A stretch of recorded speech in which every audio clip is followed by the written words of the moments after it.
Buenas clase. El otro día os grabé el epígrafe 10.1, que es la primera mitad de la Segunda República, y ahora vamos con la segunda mitad de la Segunda República, que es el epígrafe 10.2. En el epígrafe 10.2 os piden que expliquéis el gobierno radical cedista, que surge en 1933, la Revolución de Asturias de 1934 y el Frente Popular, que es la agrupación política que va a vencer en las elecciones de 1936 y el nuevo gobierno. Es decir, justo antes de que estalle el golpe de estado de Franco y de otros generales que va a dar lugar a la Guerra Civil Española. A ver, lo primero que tenemos que recordar son los problemas políticos que había tenido el bienio progresista, ¿vale? El bienio progresista o reformista que habíamos visto en el epígrafe anterior. El gobierno del bienio progresista tenía como presidente del gobierno a Azaña, mientras que el presidente de la República era Alcalá Zamora. Azaña, a finales de, bueno, a finales, para el otoño de 1933 se le obliga a dimitir. Recordad que había habido una serie de problemas debido a la lentitud de las reformas, debido a los conflictos con la iglesia, debido a a que se había convertido en una figura impopular, había sufrido un desprestigio político. Y luego, debido a que el Partido Radical de Lerroux, que era el partido más votado de la oposición, había llevado a cabo una serie de maniobras políticas para conseguir que los socialistas no estuvieran en el gobierno. Azaña se ve obligado a dimitir y cuando se quiera formar un nuevo gobierno no se consigue que haya un conjunto de parlamentarios que voten a ningún gobierno, no se ponen de acuerdo. Entre socialistas, Partido Radical, republicanos de izquierdas. Con esas cortes que había en el momento de las elecciones del 31, era imposible formar gobierno. Sabéis que para formar gobierno en unas cortes como las de la Segunda República, pero igual con las cortes actuales, lo que se necesita es que una mayoría vote afirmativamente, vote a favor de la formación de un gobierno. Bueno, pues después del bienio progresista y su fracaso, con Azaña no se consigue una nueva mayoría parlamentaria que vote a ningún gobierno. Con lo cual, lo que se encuentra el presidente de la República, Alcalá Zamora, es que se necesita unas nuevas cortes. Por ello, se disuelven y se convocan nuevas elecciones para noviembre de 1933. Esto es lo primero que tenemos que comentar en el epígrafe. Ahora, yo quiero recordaros, o quiero incidir, quiero explicar un poco más uno de los problemas que había tenido el bienio progresista al inicio de la República. Uno de los principales debates que se habían producido en la Segunda República era el papel de la religión en el Estado. Bueno, por la composición que habían tenido las Cortes Constituyentes, se había conseguido que la mayoría estuviera a favor de conseguir que España, en su Constitución de 1931, se mostrara como un Estado poco a poco laico. Es decir, un Estado no clerical, un Estado que no apoyara o que no sufragara con dinero público la, la actuación de la Iglesia. Entonces, quiero hablaros un poco del tema. Cuando se declara la República, cuando se proclama el 14 de abril de 1931, habíamos hablado de cómo el cardenal Segura, que era el primado de Toledo, es decir, era la principal jerarquía, era el líder de la Iglesia dentro de España, había hecho una pastoral, había escrito una pastoral en la cual bueno, pues él lo que hacía era declararse en contra de la República y defender a Alfonso XIII. Cardenal Segura tenía una muy buena relación con Alfonso XIII y le iba a defender. Y en esa pastoral lo que hacía era llamar a los católicos españoles a que se posicionaran en contra de la República porque él entendía que esa Segunda República iba en contra de la historia de España, ¿no? Entendiendo España con nación española, con patria, entendida como rey y entendida como ejército, ¿no? Incluso con catolicismo, todo como una misma cosa. Lo que pasa es que en España, en ese momento, había un debate dentro de la propia Iglesia, porque desde, desde el Vaticano, desde el Papa, las indicaciones que se estaban dando a la Iglesia española era que tenían que trabajar con la República, es decir, que la Iglesia no tenía que ir en contra del nuevo gobierno, sino que tenía que trabajarse con ello. Es decir, desde el Papa, desde el Papado, desde el Vaticano de Roma, se está pidiendo a la Iglesia española que colabore, que participe, que intente tener buenas relaciones con la Segunda República. Y el encargado de transmitir este mensaje desde Roma en España era Antoniuti, que era un italiano destinado a España como nuncio apostólico para conseguir movilizar a la Iglesia para trabajar con la Segunda República.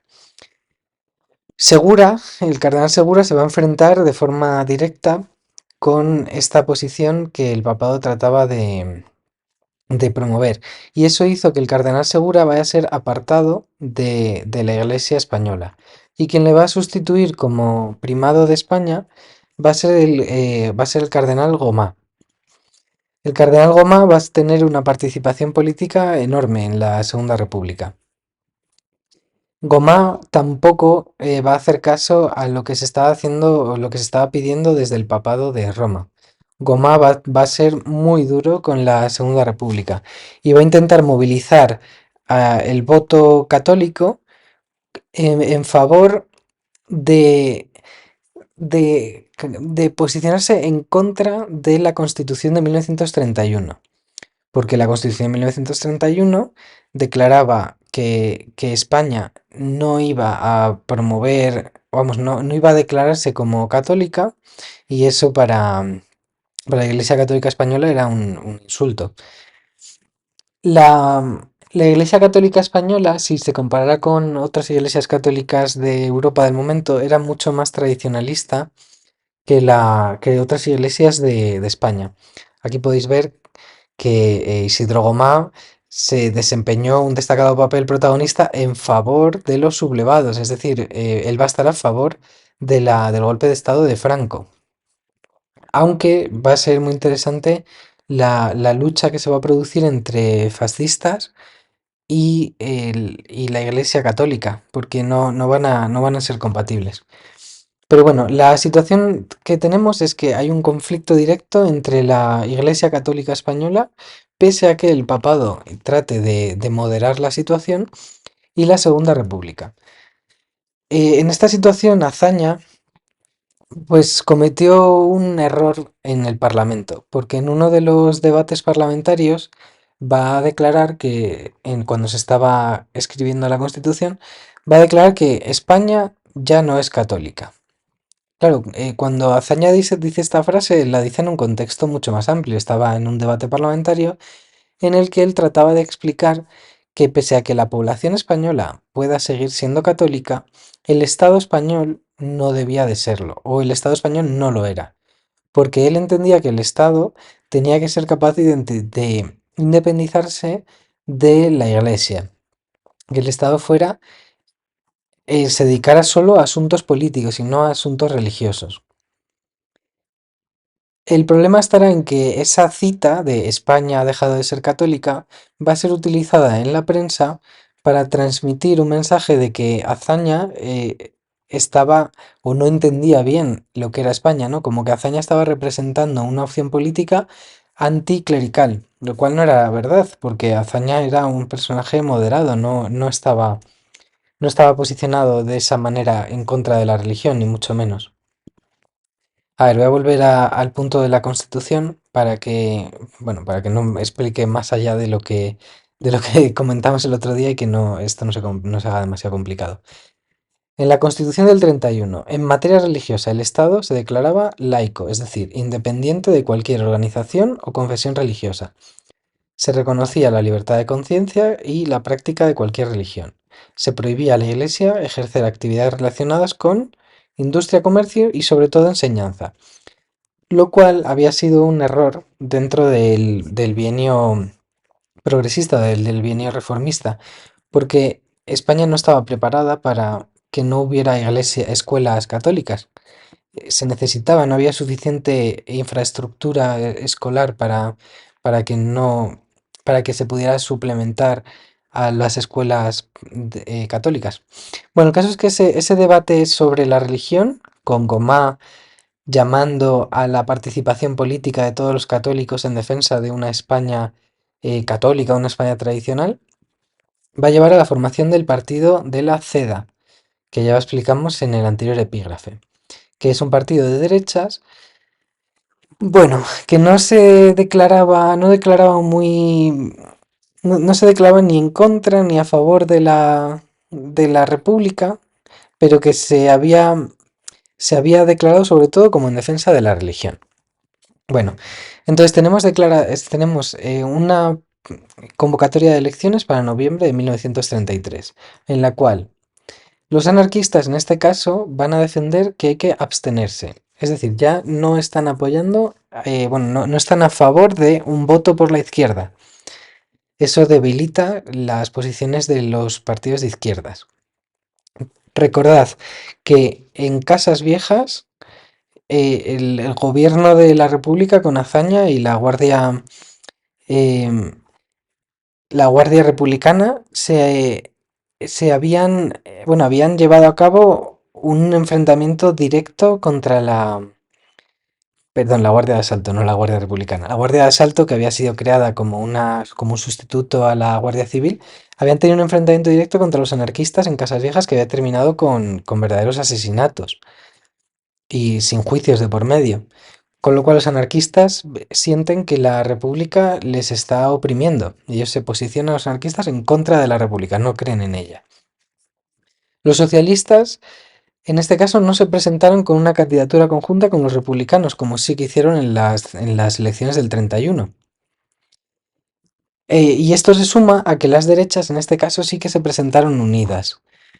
Las derechas van a llevar a cabo una campaña en la que van a mostrar una unidad frente a las reformas que se habían llevado a cabo en la República.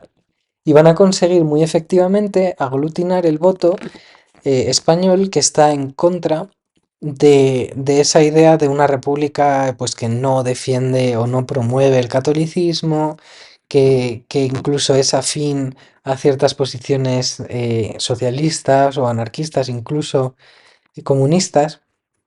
Entonces se va a azuzar el miedo al comunismo. Por ejemplo, aquí este cartel. Socialismo destruye nuestra economía. Votad a las derechas, votad contra el marxismo. ¿Qué es lo que defienden las derechas? Pues en su programa es revisar las reformas del bienio, como la reforma religiosa o la reforma agraria, reformar la Constitución y una amnistía para los golpistas del 32, Sanjurjo. Otro cartel. Españoles, si prospera el socialismo, nos veremos así todos. Votad a las derechas. Este es de la CEDA. La CNT. Defendían la abstención prometiendo que si la derecha vencía, iban a llevar a cabo una revolución. Hombres libres, no votéis, no votéis, votar por la revolución social y el comunismo libertario. Pueblo, absteniéndose de votar, laboras por tu emancipación, ayúdanos a construir un mundo nuevo. Viva la CNT.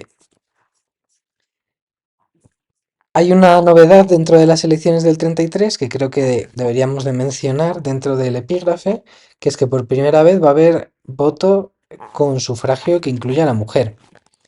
Quien trató de promover, bueno, quien más va a defender la posición del voto de la mujer como un voto emancipador fue sobre todo el PSOE. Mujer, tu voto debe ser socialista, por solidaridad con tu marido, por el futuro de tus hijos. Acuérdate del jornal de tu marido, escaso para los tuyos. Vota para los socialistas. Es decir, eh, vota a los socialistas porque así lo que cobre tu marido pues va a ser más para todos y así pues todos vivís mejor, ¿no? Porque va a defender los derechos de los trabajadores.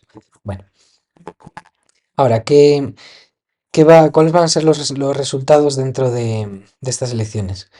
Bueno, pues recordad que en el debate entre Clara Campoamor y Victoria Kent se acusaba desde la izquierda la idea de que si se permitía votar a la mujer, eso iba a conseguir el triunfo de las derechas. Bueno, a ver, esto no es 100% así. La derecha probablemente habría ganado votar a la mujer o no votara. Y lo que va a ocurrir es eso, un vuelco político. No queda muy claro desde la historiografía si lo que ocurrió fue que la izquierda tuvo una enorme derrota, como un castigo a que el gobierno de izquierdas había fracasado, o si bien fue que la derecha consiguió aglutinar suficientes votos, ¿no? Que es decir, hubo una fuerte posición de derechas. Hay que valorar que el anarquismo estaba promoviendo la abstención, mucha parte de los obreros y campesinos se sentían desencantados con lo que se había llevado a cabo durante el gobierno cedista. Perdón, radical, no, a ver, republicano socialista, perdón. Lo que tenemos es que la victoria la tiene la CEDA. La CEDA, que es el partido de derechas de Gil Robles, que defendía el catolicismo, el voto más de cristiano, pues consigue el mayor número de votos, de escaños. Y el segundo partido es el Partido Radical de Rux, que ya había sido el segundo partido más votado en las anteriores elecciones. El PSOE va a perder muchos escaños, de manera que lo que nos queda es esto. Si en 1931 teníamos como conjunción republicano-socialista todo este porcentaje de voto, ahora cambia mucho. La derecha posibilista consigue un 41%, derecha autoritaria un 10%, republicanos de centro, que sería Lerroux, un 22%. Aquí también lo tenemos, izquierda, centro y derecha. En la izquierda, socialistas consiguen 58 escaños, Esquerra Republicana de Cataluña 19, Radical Socialistas y Acción Republicana solo 5 cada uno, mientras que en el centro el Partido Radical de Lerroux consigue 102 escaños, mantiene su fuerza, o la derecha, la CEDA, consigue 115, que son muy similares a lo que había conseguido el PSOE en las anteriores elecciones. Con lo cual, ¿qué ocurre? Bueno, pues los anarquistas que ya lo habían prometido antes van a responder con levantamientos violentos. Ya desde el inicio de los resultados de estas elecciones va a haber levantamientos anarquistas, sobre todo en Aragón y en La Rioja. Y estas insurrecciones van a ser más violentas que las anteriores. Hay 75 muertos, 101 heridos de los insurrectos, 14 muertos y 63 heridos entre la Guardia Civil y la Guardia de Asalto. Con lo cual, resumiendo un poco lo que hemos visto hasta ahora, el bienio progresista había llevado a una crisis en el gobierno de Azaña, que tendríamos que explicar por qué. Problemas con las reformas que son demasiado lentas, problemas clericales, el socialismo va rompiéndose en su apoyo a los republicanos. Eso lleva a que como no hay, bueno, Azaña tenga que dimitir y no, como no hay un suficiente apoyo a un gobierno, se necesite convocar nuevas elecciones para unas nuevas cortes. La izquierda se presenta desunida, explicamos que los anarquistas promueven la abstención, los socialistas no se unen a los republicanos y que la derecha consigue aglutinar el voto crítico con las reformas que se habían llevado a cabo en el bienio progresista. Y que quien va a triunfar en las elecciones es la CEDA y el Partido Radical de Lerroux. Y luego que como respuesta directa a esa victoria de las derechas, los anarquistas se van a levantar en las que han sido hasta el momento los levantamientos más violentos. Entonces ese sería el primer punto, ¿vale? Las elecciones de noviembre del 33. Que eso dentro del epígrafe sería la primera parte. Bueno, sería el inicio como introducción al gobierno radical cedista. Ahora tenemos que contar cómo se llevó a cabo este gobierno, qué hizo y la revolución de Asturias que va a ocurrir mientras gobierna el Partido Radical y el Partido de la CEDA. Este sería el punto 2, política de rectificación. La CEDA había prometido que si se les votaba lo que ellos iban a promover era deshacer las reformas del bienio progresista o reformista. Los primeros gobiernos, aún así, no tenían a la CEDA dentro del gobierno. Ya os he mencionado antes que la CEDA no se declaraba abiertamente ni a favor ni en contra de la República. Era un voto más bien indefinido, una especie de voto crítico a lo que había sido el bienio progresista. Los primeros gobiernos, por lo cual, no van a tener miembros de la CEDA. Son gobiernos del Partido Radical de Lerroux. ¿Vale? Entonces, hasta octubre de 1964 los gobiernos son solo del Partido Radical de Lerroux. La CEDA no quería participar del gobierno porque, bueno, estaba claro que si entraba en el gobierno la CEDA, eso iba a generar unas tensiones sociales muy, muy fuertes. Por parte de no solo ya los anarquistas, sino que también los socialistas o la minoría comunista.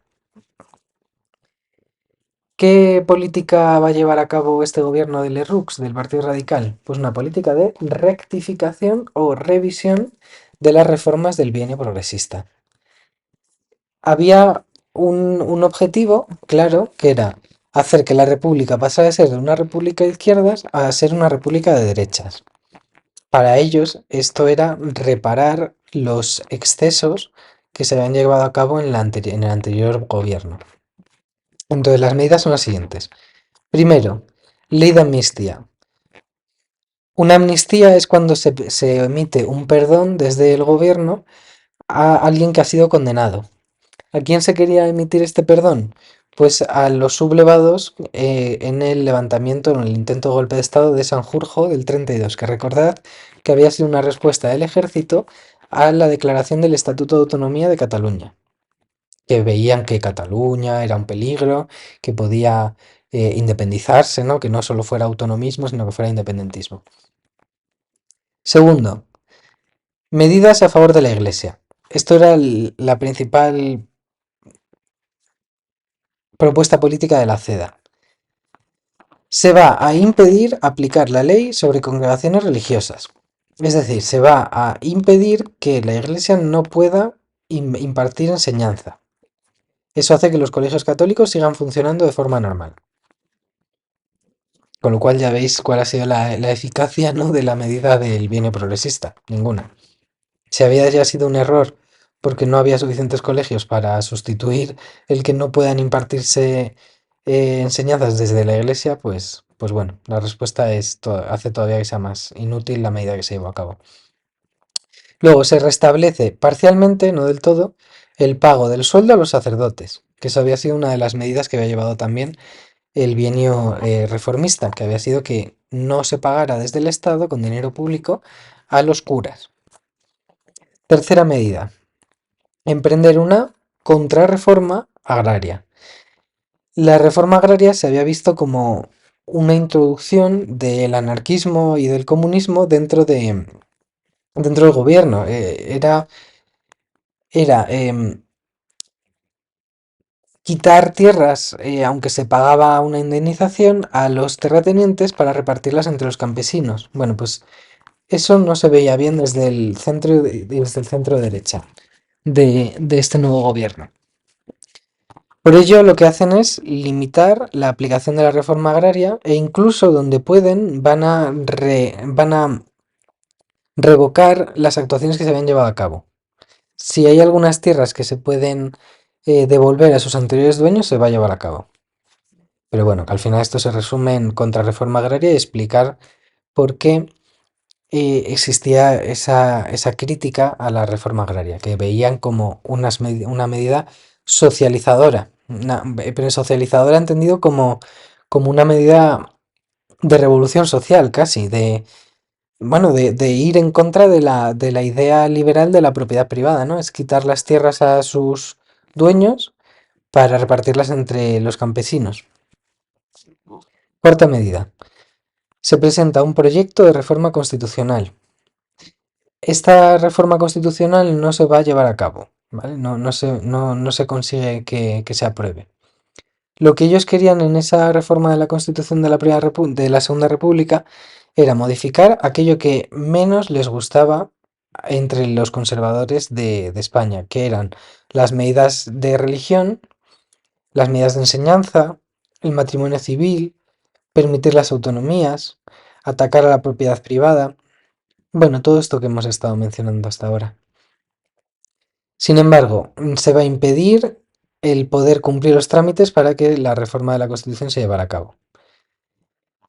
Lo que, como conclusión de esta política de rectificación, tenemos que decir es que lo que va a provocar es una radicalización de la izquierda popular. Como, como vemos, lo que está ocurriendo en la Segunda República es que no se consigue llegar a acuerdos. Debido a los resultados electorales, lo que ocurre es que durante 2 años se pueden llevar a cabo medidas que desde la izquierda que a la derecha les parecen inaceptables, pero luego con las nuevas elecciones desde la derecha se llevan a cabo medidas que resultan inaceptables a la izquierda. Y todo esto en un contexto muy grave, que son los años 30. Durante los años 20 en Europa y durante los años 30 lo que hay es una verdadera crisis de los valores democráticos. Lo que tenemos en Europa después de la Primera Guerra Mundial es que se van a promover en muchos países gobiernos democráticos, pero son democracias que no funcionan eficazmente.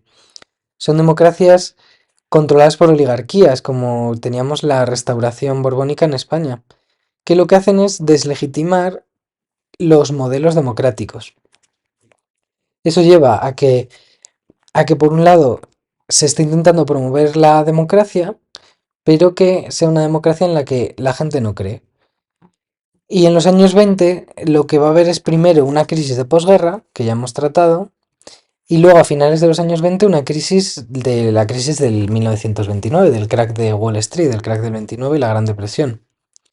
Que lo que lleva es a que si unimos a que en los años 20 se ha creado la Comintern, la tercera internacional comunista, que lo que promueve es que haya revoluciones comunistas en el resto de Europa, pues lo que tenemos es, bueno, pues una receta para el desastre, ¿no?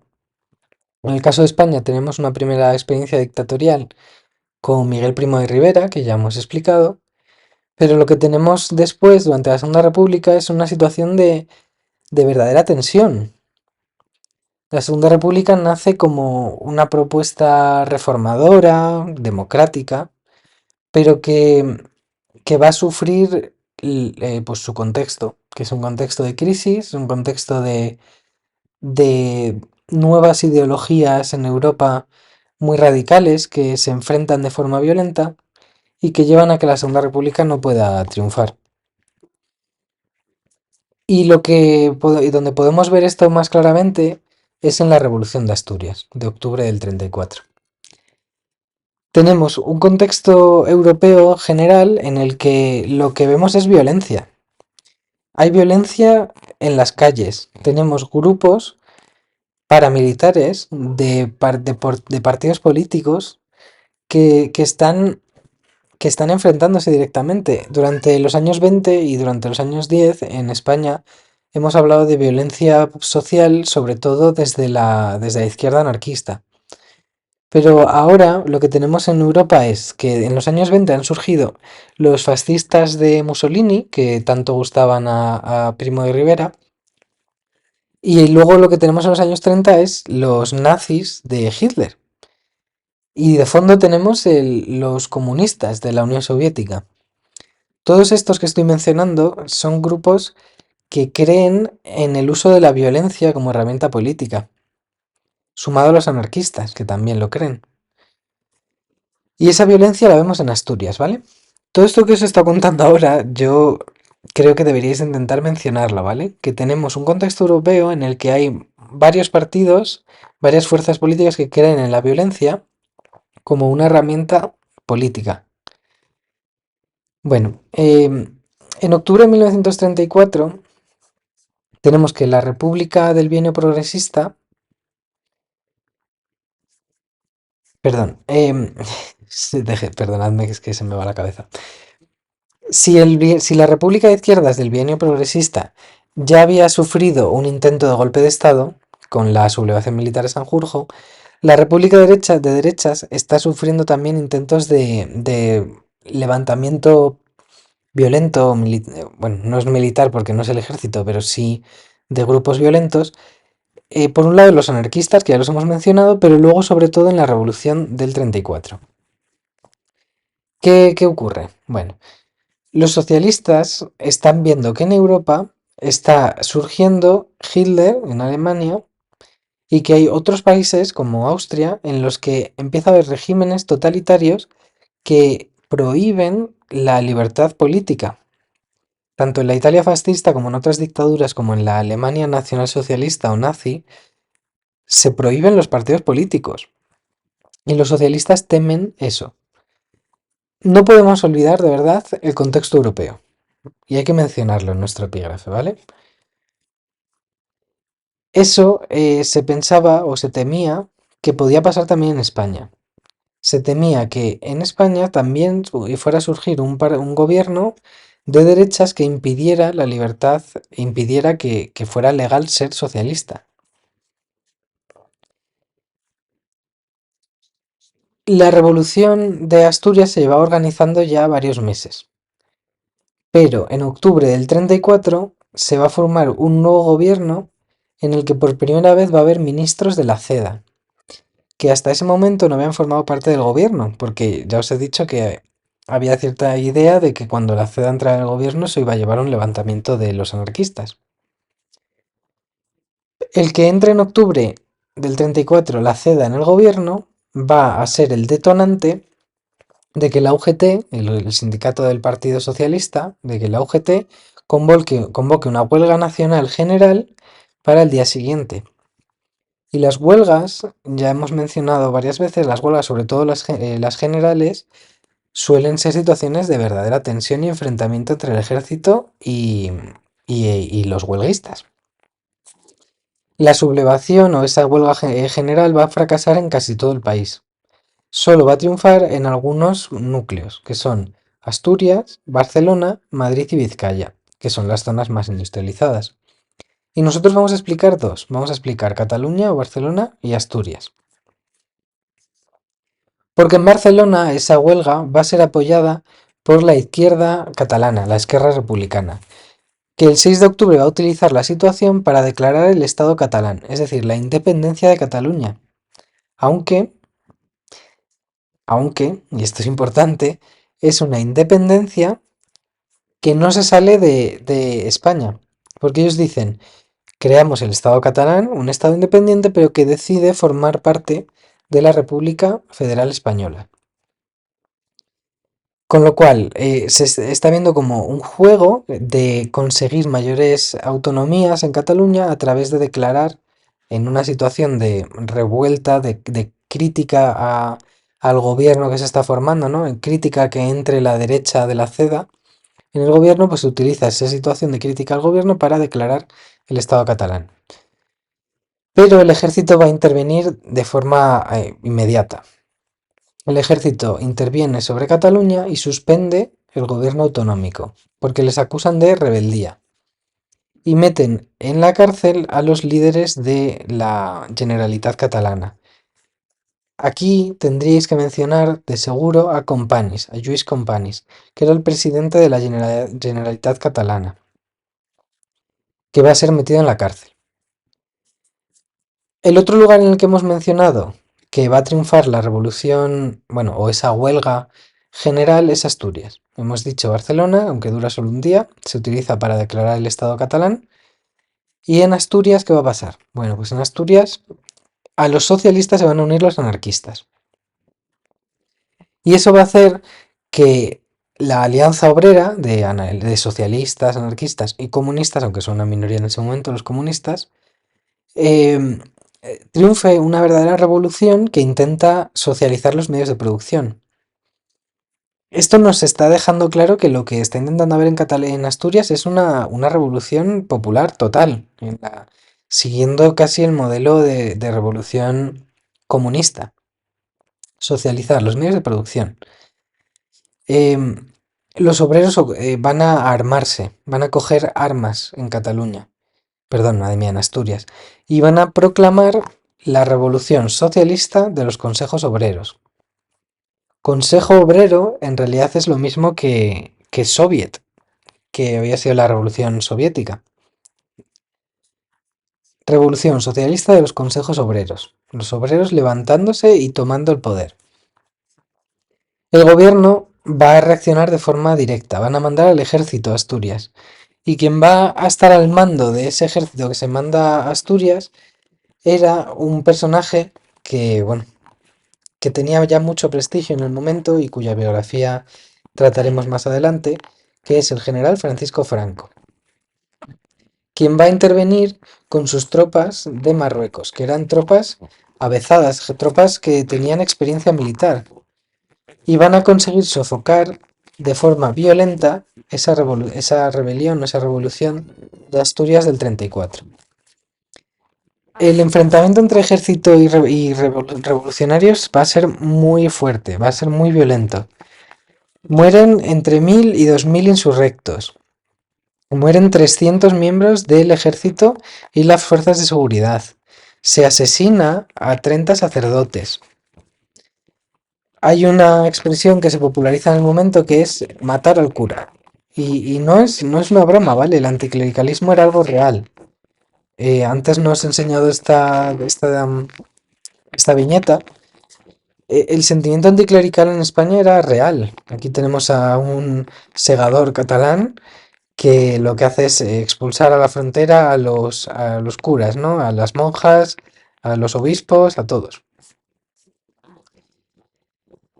Lo que va a ocurrir es que la revolución de Asturias va a ser un shock para España, ¿vale? Va a ser un verdadero shock. Va a suponer el que haya un enfrentamiento directo entre movimiento obrero y ejército controlado por el gobierno de derechas. Eso va a llevar a que los partidos conservadores se afirmen en su retórica de que la República de Izquierdas era un problema. Consecuencias de la Revolución de Asturias. Bueno, hay una muy dura represión, cerca de 30.000 detenciones, es una barbaridad, ¿vale? Aunque luego se va a indultar sobre todo a los máximos responsables, mientras que a los que se va a ejecutar a muerte era a dirigentes secundarios, para no promover todavía más revoluciones. Porque ya habíamos visto, por ejemplo, los años 20, antes de Miguel Primo de Rivera, cómo siempre había un pez que se muerde la cola, ¿no? El ejército ejecuta a un líder obrero, eso lleva a que los obreros asesinen o cometan un nuevo atentado terrorista, lo cual lleva a nuevas detenciones y nuevas ejecuciones, con lo cual nuevos levantamientos anarquistas, ¿no? Para evitar eso, a los máximos responsables se les indulta. La autonomía de Cataluña queda suspendida. En el año 32 se había aprobado la autonomía catalana, ahora es suspendida. Empeoran las condiciones de los campesinos y la patronal se toma la revancha en esta revolución. Republicanos, ya sean de izquierdas o de centro, y la CEDA de derechas, van a desconfiar todavía más. La ruptura entre la República de Izquierdas y la República de Derechas se hace todavía más grande. Disputas que llevan a Les Roux a formar un nuevo gobierno con mayoría de ministros de la CEDA en este caso, y su líder, Gil Robles, como ministro de la guerra del gobierno. Es decir, la revolución de Asturias ha fracasado totalmente porque lo que ha llevado es a que haya todavía más miembros de la CEDA. Pero también va a llevar a que las izquierdas y los republicanos de izquierdas se, se consigan reorganizar, cojan fuerza, ¿vale? Bueno, yo creo que con este tercer punto del tema ya lo dejo y el próximo día, el jueves, en clase, ya terminamos con el epígrafe 10.2, ¿vale?